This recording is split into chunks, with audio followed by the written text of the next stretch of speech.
Hello, everyone. My name is Sean. I am the Crypto Smith. Welcome back to the channel. I do appreciate you guys showing up again for another video. We've got Sam Bankman-Fried found guilty on all charges. I know it's crazy. It probably is not stunning to a lot of us out there who have been following this since pre-collapse to now we find the jury found him guilty on all 7 counts, which is crazy. And I'll tell you who I really feel sorry for is the jury here. I'm sure they spent many days and many sleepless nights combing over the extensive amount of evidence and testimony that they needed to go through to come up with the What was that? It only took them 5 hours? Okay, so apparently it only took them 5 hours to reach a verdict, which means they knew the entire time this guy was sitting on the stand and talking that he was full of shit. And that's pretty much, I think, what the entire industry was looking at. Sam Bankman-Fried actually got up on the stand and tried to spin this story that he was innocent and he really had good intentions, and it was everybody else who was pulling the strings and doing all of these dirty deeds behind the scenes, and he didn't know anything about it. Well, I think everybody figured out that that was just a lie. So he is now looking at a very long time in prison. So let's see what this says. Following the highly publicized fraud trial, FTX co-founder, SBF, found guilty on all charges. Indeed, following deliberation, the juror issued a guilty verdict on 7 charges, meaning the one-time crypto mogul is set to face more than 110 years in prison. Obviously, he's not going to get anywhere near that, but that's a lot of time, right? And the more time that you could face obviously raises the specter that you're going to face a significant number of years in prison. I'm just going to venture a guess here, and maybe we should start a poll, but I'm saying somewhere between 30 and 40 years. That's my prediction. Not long enough, but putting him in prison for the rest of his life, does that really do anything? Does that pay anybody back? It doesn't, but it does serve as some warning for those who might try to do this in the future and then just stand around and say, well, I didn't really know what I was doing. I didn't really have a lot of experience, and maybe I should have put in a team of people who might have told me, like, hey, this is illegal. You can't do that. You can't just take people's money and give it to politicians or give it to sports figures or use it to name buildings after, right? You can't do that. That's illegal. He apparently didn't know. The case followed the devastating collapse of FTX, which at one time was one of the strongest brands in the industry, which subsequently Bankman-Fried and his defense attorneys were unable to prove, without a shadow of a doubt, that he defrauded investors through the exchange. So here I find odd, and if you look back at him, I think before 2019, he wasn't even involved in crypto. So this guy basically arrived on the scene, made everybody believe that he was some sort of genius boy wonder who was making billions of dollars out of nothing, and everybody wanted to get a part of that. And unfortunately, when you have guys like Mr. Wonderful, and you've got Tom Brady and Steph Curry and all these other guys out there who I'm sure have a team of people who go and vet out different investments or endorsements. Not one person looked into this company. Not one person walked into a building and said, hey, I'd like to talk to your board of directors. I'd like to talk to your legal team, right? I'd like to talk to certain people that might have sussed out some sort of impropriety going on, or at least raised some red flags for them to do a little further digging, but nobody actually did it. That's how big of a con man Sam Bankman-Fried is. So now the fall of FTX has been described as one of the largest financial crimes in American history. Indeed, it is certainly the greatest controversy to face the digital asset industry in history.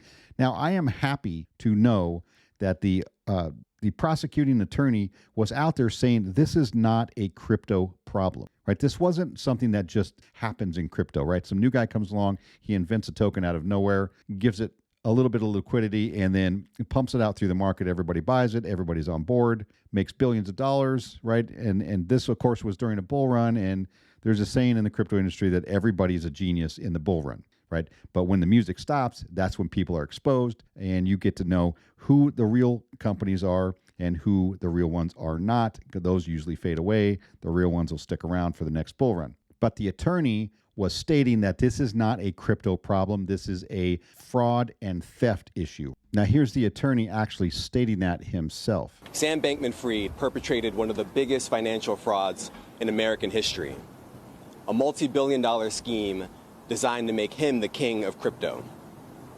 But here's the thing. The cryptocurrency industry might be new. The players like Sam Bankman-Fried might be new. But this kind of fraud, this kind of corruption is as old as time, and we have no patience for it. Exactly. My name is Right. It's as old as time, right? These crimes that are committed, these crimes that were committed, have been around, since the dawn of time. So now we're going to wait until March, which is the sentencing phase. Of course, there probably will be an appeal on this. I don't really know what's going to happen then, but we're waiting to see. Anyway, my bet's on, 30 to 40 years. I think that's a good amount of time for this young man to sit in prison and think about what he's done and all the people he's hurt. Now, on top of that, the former SEC chair wants investigation of SBF political donations. So this guy, who was no angel himself, and in my opinion, I believe he has committed crimes in the past, but those are just alleged at this point. It says former chairman of the United States Securities and Exchange Commission urged prosecutors to further investigate the political donations made by convicted FTS founder Sam Bankman-Fried. Right? I would love to see that. So they were asking early in this investigation that the people who received these political donations gave them back because they were paid with other people's money.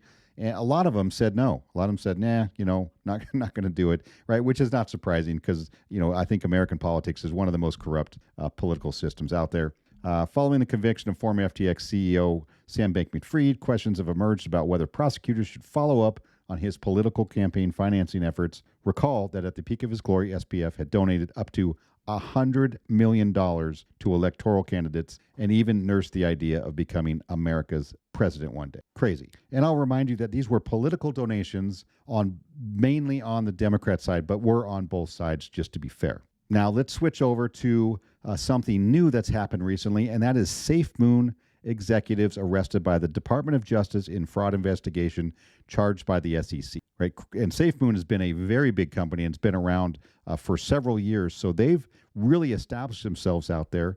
Crypto company Safemoon CEO and chief technology officer were arrested, accused of withdrawing more than $200 million to buy luxury cars and homes from funds that they told investors were locked, according to the DOJ and the regulator. And it just goes into who they are. The Department of Justice CEO and CTO of Safemoon in custody, but still looking for creator Kyle Nagy in its securities fraud case against the executives, right? They're looking for him. They're probably going to arrest him when they find him and charge him with the same.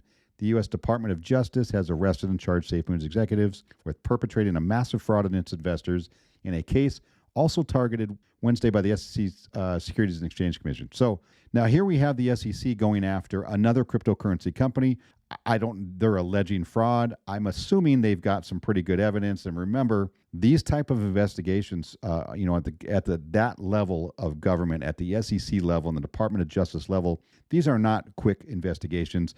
Likely this has been going on for more than a year without Safemoon knowing it, without the people running Safemoon knowing it, obviously without the investors knowing it. Just so you know, these things take a long time, and normally these companies are under investigation for quite a bit of time, never even knowing that it's going on. So is this going to be the beginning of the SEC or the DOJ going after all of these, alleged fraudulent cryptocurrency companies? And I can name a few others who I think could use a nice investigation of their own, like maybe Saitama or Terrarium, or, I'm sure there are many others out there that we can name where we think, in the community, that they siphoned off money for themselves before they ultimately shut the projects down. Now, I wouldn't have thought that Safemoon would have been shut down, right? They're a wallet. They're a crypto wallet, and they were alleged building other items in the crypto space. But this is one I wouldn't have assumed. However, we do have people out there who did assume this earlier on, and we have CoffeeZilla more than a year ago did a whole bit, and he's a huge YouTube, social media influencer. He came out over a year ago and was wondering. Actually, he wasn't wondering. He was stating that Safemoon is a billion-dollar fraud and going to be a rug pull one day. I haven't watched the videos, but I did find it interesting that he was calling this out a year ago, and maybe this is what sparked an investigation. We're not really sure. Maybe we'll never know. Hopefully, he might get some credit if this thing is actually proven to be true, that they did scam investors out of money and they just kept siphoning off liquidity in order to enrich themselves. But time will tell on that one. I just thought it was interesting that CoffeeZilla did call this a year ago. Here is Safemoon's chart right now, right? Not looking so hot. It was actually on the rise right before this lawsuit or these arrests came down, and then of course, crashing down it comes. Probably a death knell for Safemoon, right? And it sucks. And I'm sorry to all the people who have lost money or who are going to lose, whatever they had in Safemoon. It's a terrible thing, and unfortunately, we've got to get rid of the scammers and these people who think they can just start a project and then do anything they want with the money that's in there, right? They think it's all their money. They're just going to use it to buy houses and Lambos and planes and go on fancy vacations instead of actually using that money and be good stewards of that money for the community, growing that project to benefit the people who actually allowed them to start that project in the first place. So that's all I got for you today. Unfortunately, it's not a lot of positive news. I mean, it is positive. Sam Bankman-Fried was found guilty. He's probably going to serve lengthy jail sentence. And then they've gone after SafeMoon, and maybe this is just the beginning of them coming down on many of these potential frauds that we've witnessed over the last couple of years. Because, as I said, these things do take time, and they can be investigating these for 1 to 2 years before they ever let it be known that they're under investigation. So there might be more to this. Let me know what you think down in the comments down below. Is this just the beginning? Are there other companies that are going to come out and they're going to be shown to having been under investigation for a long time, and maybe people ultimately will be charged? But this is something that we have to get out of this space. It's going to be difficult, but it is an absolute must if we are going to get that mainstream adoption that we're looking for over the next 5 to 10 years. So that's it for me. You guys have a great weekend. I'm going to be live streaming tomorrow, 5 p.m. Pacific time, 8 p.m. Eastern time. We're going to be going over some of this information and more. So I hope to see you there. You guys have a great night.